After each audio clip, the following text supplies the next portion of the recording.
Why is Bloomsday in Detroit unique among Bloomsdays being celebrated all around the world today?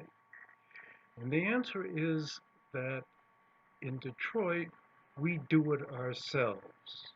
And this is very much in the Irish spirit. Um, Up until television invaded the pubs, this is the way you, you had entertainment, that people would get up and do their party piece, whether it was a song, a story, poetry, whatever, and then the next person would get up and do it. And we do something like that here. It's very much in the spirit of Joyce, because Joyce thought that his book was really for the common man and the common woman. Now, this is turn of the century, 19th to 20th century, Ireland.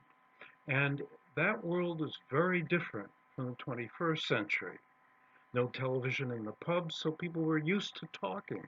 Conversation was a high priority. Meeting people was one of the really fun things in life.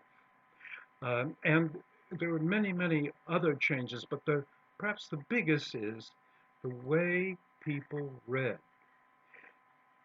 The number of people going to university would be very small compared to today. And you didn't have to go to the university to read and to read deeply in Homer, Shakespeare, and such people. These were common property.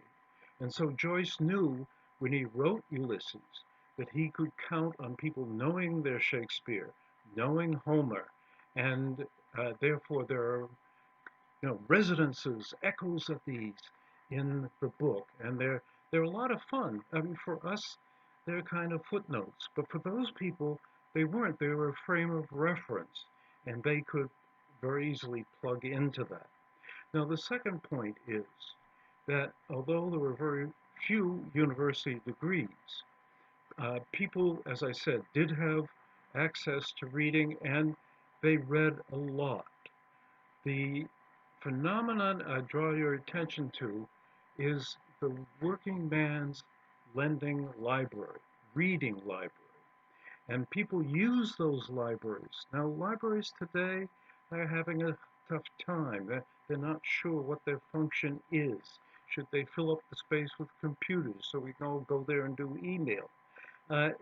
In 1904, that was not a question. 1904, you went to the library and you read, and people did read, and they educated themselves. As an example, I mean, it's incredible, but when H.G. Wells publishes Outline of History, which is a very big and not easy book, it sold 4 million copies. And who read it? Everybody read it.